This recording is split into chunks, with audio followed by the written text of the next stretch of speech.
friend, your story matters and needs to be told. Let us tell you why.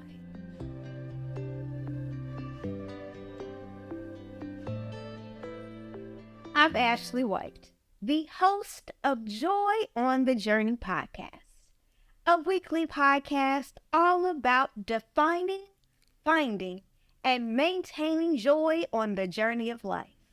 I'm so excited to have as our guest Miss Vannessa Wade.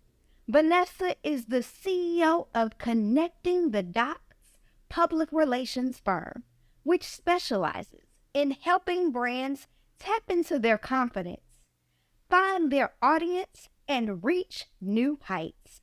She's also a Sickle Cell Warrior and advocate who has a zeal for life and a passion to encourage and inspire others by telling her story. I'm so excited to have Vannessa joining the podcast. Let's hop right on in. Hey, friend. Hey, girl. How are you doing? I'm doing well. I'm happy to be here. So happy to I'm have really you. happy to be here. Thank you. Yeah. So we begin every podcast by asking guests to give their definition of joy. For me, I would say it's a deep sense of well-being and gratitude. It's deep. So it's on par with happiness, but it's still there if your friends aren't around, if you drop your phone and something, it's continuous. It's just a continuous flow of this amazing feeling. Oh, wow. Have you always had this definition? Absolutely not. Absolutely not. I believe as with everything in life, it just arrived. That's what I'm feeling. So I think it's the things that happen in life that leads us to joy. Maybe we had happiness. Maybe we had a deep appreciation. Maybe we weren't really at peace. But once life starts lifing, you can say, oh, I have some joy. It's not based on the circumstances or the job title for me, because I was a chaser of job titles. And it ain't about that anymore. It's about the quality of work. It's about the impact I make. And again, that comes with time. That comes with wisdom. So let's talk about that a little bit more. When you were chasing the title. Yes, ma'am. Or chasing the check, as the people say. Yeah. Was this early in your career? Yeah. Or you know what? And I will say this. I'm one of those people that's a planner. And that can be good. And then there are moments when it's not as good. Because when you're a planner and something doesn't go according to your plan, it can just throw you off. You're like, oh my goodness, I can't believe that happened. Why me? And it's like, this could be a good detour. This could be a good situation, But yeah, I'm that person. And so for me, it was, by the time I'm this age, I need to be a director of communications. And then by the time I'm this age, I need to be the communications such and such regional director. I mean, it was a lot. It was a lot, yeah. So how did you persevere in those times when your plan and reality weren't quite on the same page? Now that I think about it, I think it was just grace. Good people being around me that are like, no, I mean, you go be okay. It's okay not to be number one. But again, I think we have a society that's like, go hard or go home. And if you're not number one, you're nothing. Right. And so you tend to put that pressure on yourself. No one put that pressure on me but Vannessa. And so I think just sometimes you fall enough, you learn like, well, let me do something with these knees. Let me do something with these, shoulders. Let me do something, so that you won't keep injuring yourself. And I think that's what was happening to me because I was so fixated on what's next I wasn't enjoying the present. So you are a storyteller. I am. You help brands tell their story. What was the story you were telling yourself when your plans weren't quite adding up to the reality? Oh, that's deep. Sometimes you're not good enough. You're not as smart as you think you are. You're gifted, but maybe this person is a bit more gifted. You need to know better people. Like, I was telling myself all these different things. And while some of it may be true, it was like, where was it coming from? You know, because success can be anything. Success really can be raising your children and they're healthy, happy, never go to jail, never had a problem with the police. You know, Right. that's a success. But we feel, oh no, my children have to become doctors and this and that in order to be a success. And so I had I guess, a warped idea of success. I wonder too, how important was your faith to your journey? Pretty big. Because for me, and I will tell you this, Ashley, I had a series of not so great jobs, but they did build character. Like, I had one job where the person put their finger in my face. Oh, yeah. So here's the quick story to that, because we're talking about faith and joy. And I remember working at a particular job, and sometimes my boss was there. I was a communications associate or assistant, something like that. And my first real major job. And so my boss would, sometimes leave. But I'm like, hey, what's the proper way to talk to the media? What are some things I can say when they call me so that I sound intelligent? And of course, I'll give you the message, or if it's something I can do, I'll do it. And she looked at me and she said, I'm about to take a call right now, but get in here, sit down, and shut up. And I was just like, oh, okay. And I was so shocked. Like, I didn't know in that moment that I should have gone to HR and had a conversation, but it was just the fact that I was like, I can't believe that I'm here. So I would say in that moment, I really had to like catch on to some faith, because it was a place I no longer wanted to be there. And so I remember working like a temporary job, and I would take the bus. And every day, Ashley, I promise you, I was fasting, I was praying, and I would write out the job I wanted. Here's what I'm going to do in my next job. I'm going to write press releases. I'm going to travel. I'm going to enjoy the people. I'm going to make this amount of money. So I get an interview at a place with all of that. And I have the interview, and when you tell people I have an interview, they're like, how'd it go? I'm like, it went great. I rocked it. That job is mine. I truly believed it in my heart. Right. Because God, I've been fasting and praying, and I've been writing the vision and making it plain. Right. And then they was like, we went with somebody else. I was like, okay. And I said, well, can you tell me why? Right. And she told me why. She said, oh, they just had a bit more technical experience. And I said, well, can we stay in contact in case another position becomes available? She was like, absolutely. Well, a month later, that position became available, and it was more money. And so not only did I get the job that I wanted, I got an increase in pay. Come on. So for me, it was like, that's faith in action, And so just knowing, even when it's not ideal, and according to what I think I should have, that at some point, somehow, things are going to get better. And so I still, like, that was like 15 years ago, probably at this point, but I still go back to that, because I'm like, God, this doesn't feel abundant. This doesn't feel good. And it's like, well, hey, let's go back to such and such date of such and such year. Remember when I provided, and it was more than I expected. So, yeah. There are so many lessons just in that story. Just from one, riding the bus, being where you were, but still hoping for more. Yeah.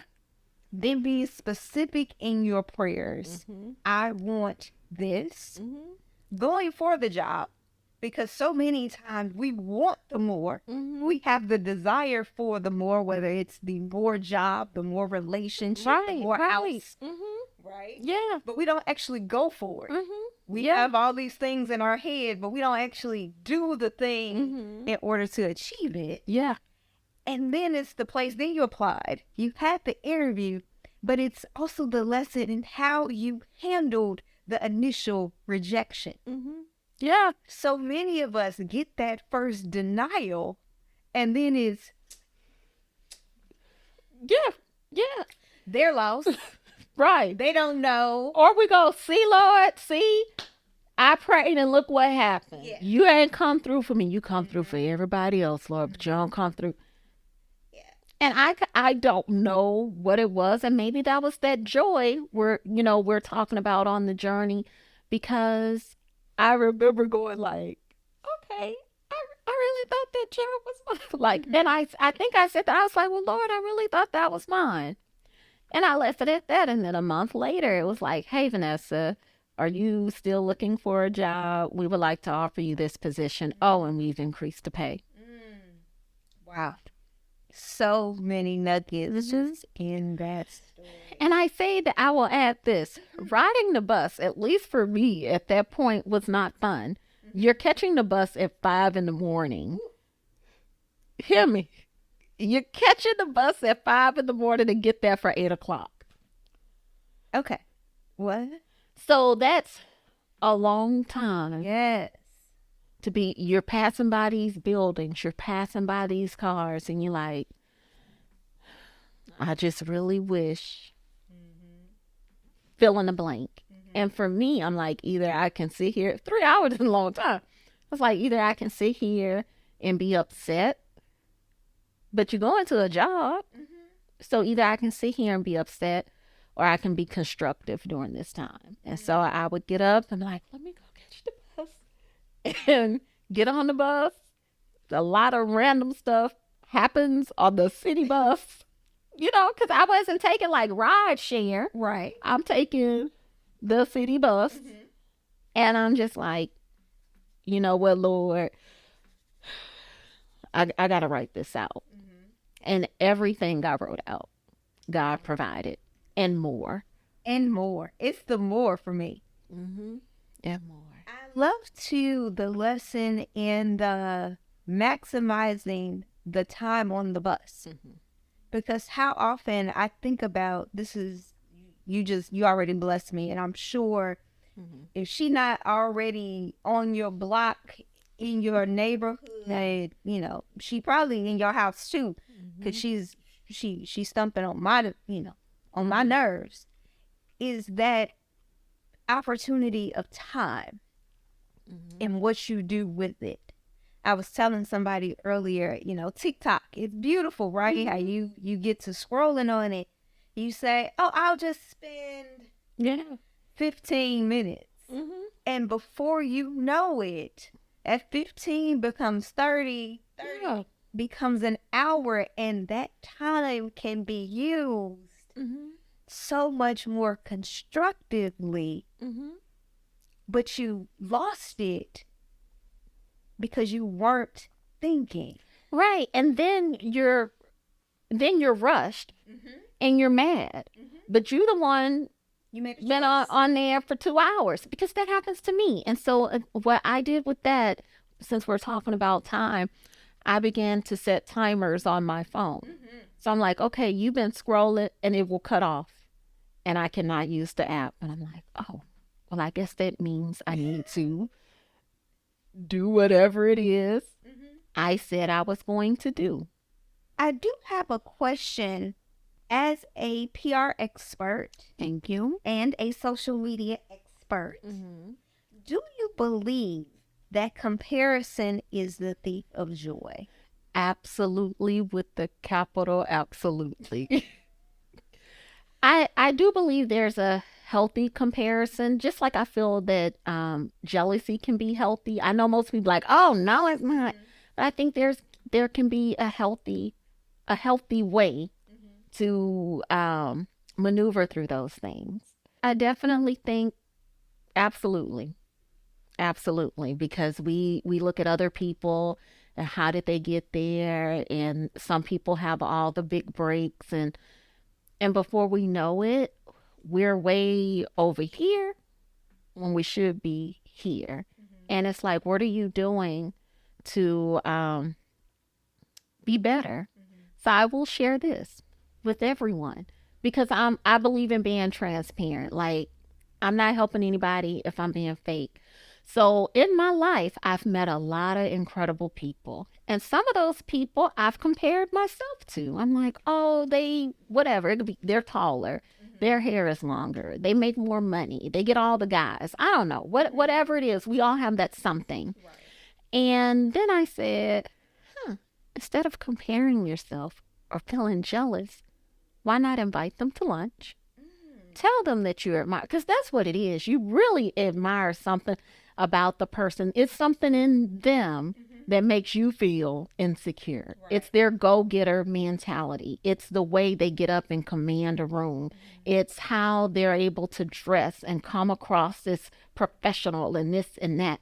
And you would not believe the amount of people that are like, but I admire you. And here I am like, but why?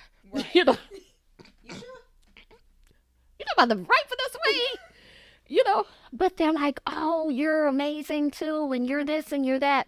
And for me, it's helped because, again, it doesn't help me to sit here and be, and compare myself and not be productive. Right. If I'm going to compare myself to you, then I need to get to work.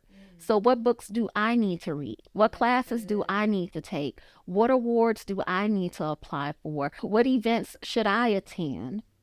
And again, I've used it in a better way that's a bit more productive than most. So I don't mind being transparent about that because I think we all do that. Oh, they're so well dressed and they're so this and they're so, it's like, well, befriend them. And you're not befriending them to steal or be ugly or malicious, but you're like, I want to be around somebody that's doing better than I am. Yeah, absolutely. And I think there's a saying that says if you're the smartest person in the room, then you need to be in another room. Yeah. And I just believe that as women, or just as people, we need to be natural encouragers. If you see someone, and I love that about Black women. If we see somebody that's just, oh girl, we be like, all right, Lashes. Yes. All right, Hal. I love that about Black women. We have a natural build each other up. But what I love about that tip is it's being intentional. It's seeing someone and being intentional about what it is that you admire and telling that person. That's risky because you're putting yourself out there for a potential rejection. But if you don't say anything, you never know what's on the other side of that. Right. And I believe that's one of the reasons I'm so open is because that's what I needed. When I started my business, I would call people, can we meet up? Can we talk? I'm like, no. Because they wanted to protect what they had created. And I get it. I understand. But for me, I'm like, I need to become the person that I didn't have. And I think that's what a lot of us do as adults. As adults, we take on those characteristics and say, who did I need as a teenager? Yeah. Who did I need as a kid? Who did I need as a woman in my 20s? You become that person. I get it. I absolutely get it. Now, I do want to shift a bit. We've talked a lot about your career, but another aspect of you is you are a sickle cell warrior. I am, yeah. Not many people can say that they have fought for their life. Yeah. Tell me about what you have learned about yourself, about your faith. Oh my gosh. What have I learned about myself is that Vannessa can kick butt with the best of them. Like, I am probably the strongest person I know. And then with faith is thank God for not giving me everything I've prayed for. And I say that because I went through a season of life where I was recovering from a serious, hospital stay, and it was horrible. And we can go through that. And then I went through a terrible breakup during that season. And it was just like a lot. I was like, God, you really landed on thick. And I remember saying to myself, like, Ashley, I was so just out of it and depressed and defeated that I was like, I don't want to wake up in the morning. And then I woke up and I got mad because I was like, I thought I said I don't want to wake up. Are we not listening? I was like, you're not doing anything right, God. That's how I truly felt. So I'm thankful that he was like, she just needs to go to sleep. And tomorrow is another day and she'll be okay. Like, I'm so glad he wasn't like, oh, you ready? Okay, then. Yeah. This is what we're going to do. Yeah, because, I was having a moment, having a fit. Yeah. And so I've learned that God can sustain us even when we don't know why he's sustaining us. So, yeah. Sickle cell affects the African American community in much larger than it does any other races. Right. And so there is a great percentage that there are some people that are fighting sickle cell right now. Yeah. If you could say anything or anything that was shared with you when you were fighting. Keep fighting. I believe what also helps is if you get someone to fight with you. And that can look different to everybody. So fighting with me could be praying for me, like a for real prayer, not like God touch Vannessa, amen. No, I'm talking about let's push out some tears. Let's have some Bible verses, because when we're fighting, you want somebody to help you. If we walk in that parking lot and somebody jump you, I'm a fight. I'm not gonna be like, someone help Ashley. I'm gonna do something. I'm gonna throw a water bottle. I'm gonna try to get a kick in. I may even get in my car and try to run them over. All right now. Like, because I got you. Thank you. But it's because I gotta help you fight, because clearly you're not in a position to help yourself. And so I think a lot of times when people have diseases or just situations, we go, oh, they really going through. But do we ever stop to say, how can I be a blessing to you? How can I help you? How can I nurture you? What do you need? The other week, I was talking to a friend of mine and I've been praying for, maybe I should say, what do you need? How can I pray for you? Because I may be praying about your job when you really need a prayer about your kids. And we do that. We be like, well, this is what I think Ashley needs, Lord. And it's like, that's not what she needs right now. She needs something different. And so, yeah, I say get people that can fight with you. And so for me, part of that is I have a chiropractor that I go to every month. I have a really good hematologist that just retired, and it made me so sad. I have a fitness instructor, and I realize I'm saying that from a place of privilege, but I also realize we all need someone to advocate for us. So if I'm not able to speak up, then I need Ashley to come out and speak on my behalf. And it's so funny because I'm that person for other people. People call me to be like, my niece is in the hospital. I'm like, what hospital? What medicine did they, like, I'm already on a 10 before I even get there, because it's like, I want to protect you. Right. Like, I know what it's like to have a life or death situation, because when you being airlifted from one hospital to another and it registers, that's how that all happened. I had a crisis and I kept telling the doctor, this just feels like something else. He was like, I'm the doctor, I know what I'm doing. And I was like, this just feels different. This just doesn't feel like a regular crisis. Turns out not only was I having a crisis, but I also had walking pneumonia. And so I'm constantly telling him, and I was like, this is too much medication. And he's like, I'm the doctor.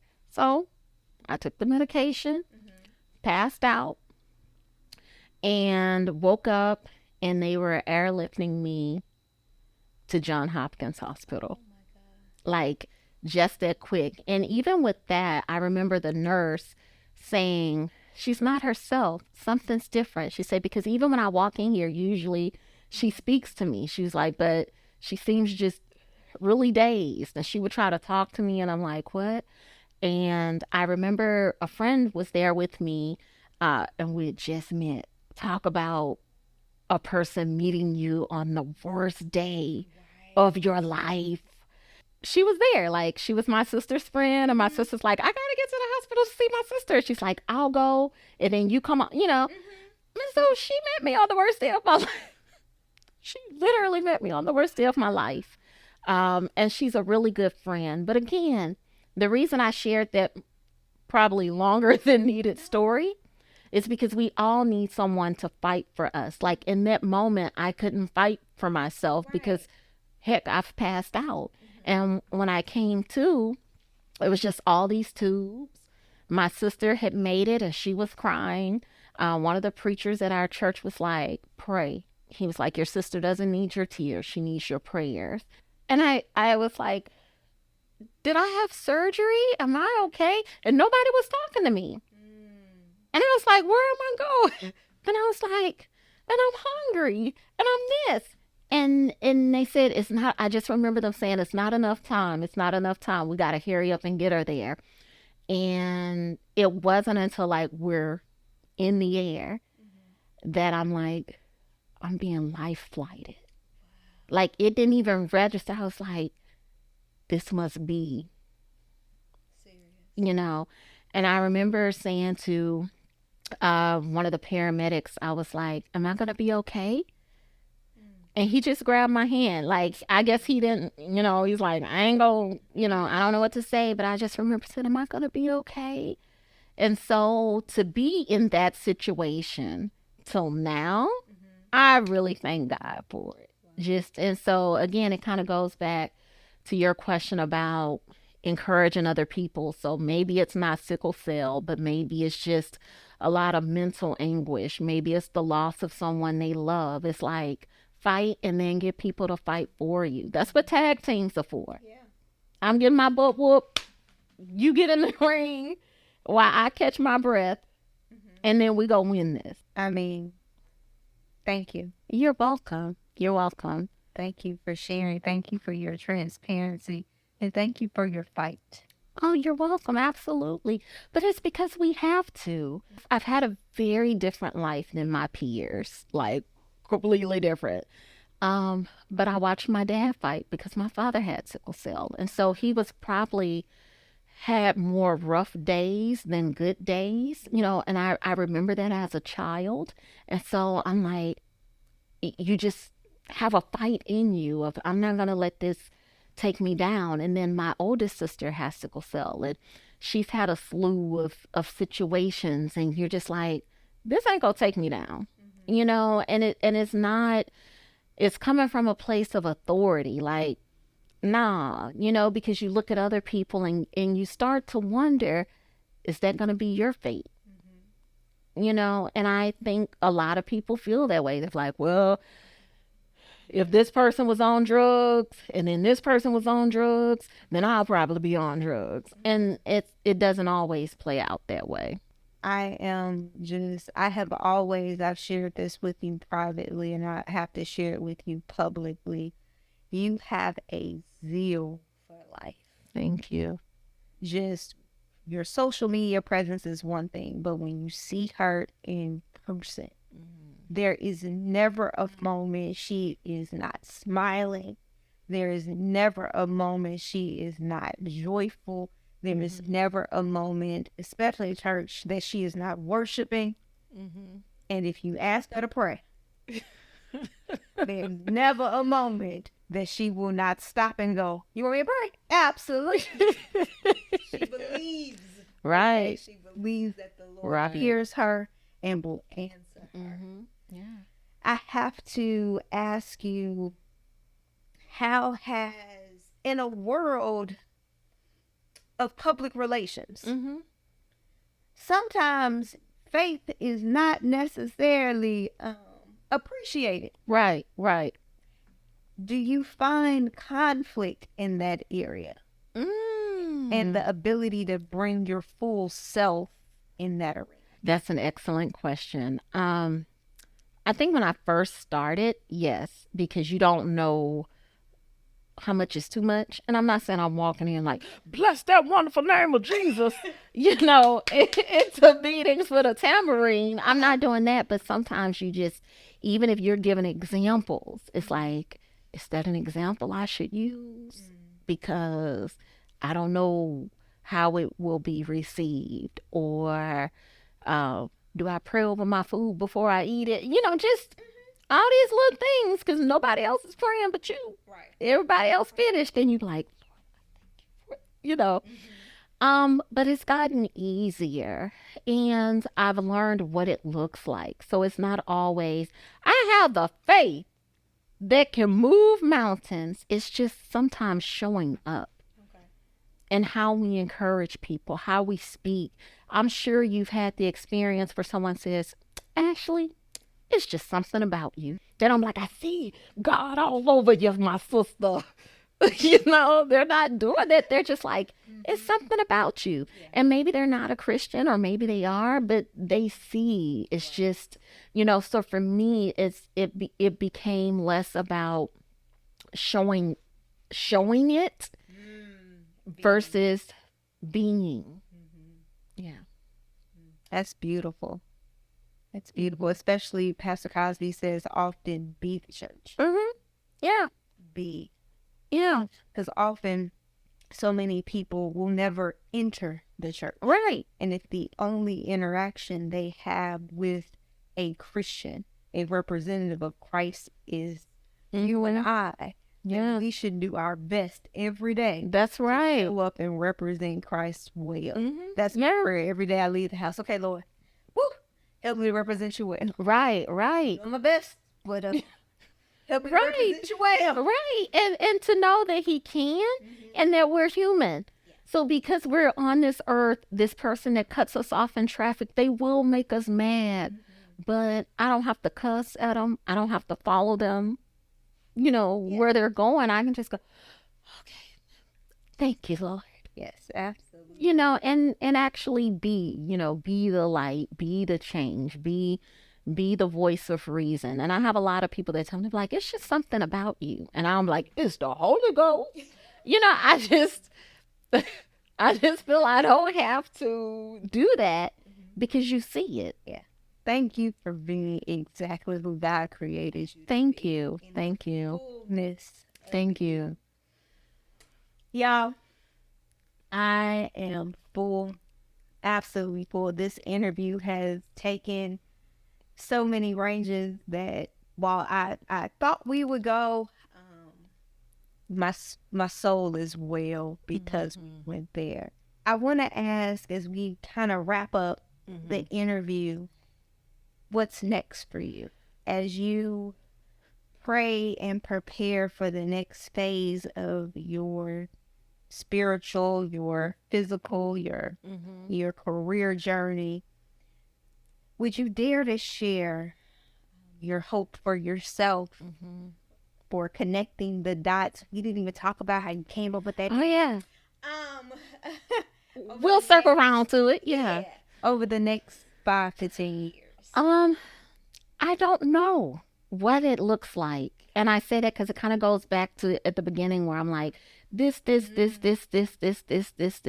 and not leaving very much room for God to be God and show up and do something different and amazing. This is the year of amazing. Right. And so I'm like, I want an amazing life, meaning I want amazing health. I want an amazing family. I want to be able to give to amazing organizations, so I do have goals as far as like, oh, I would like to do this and do that.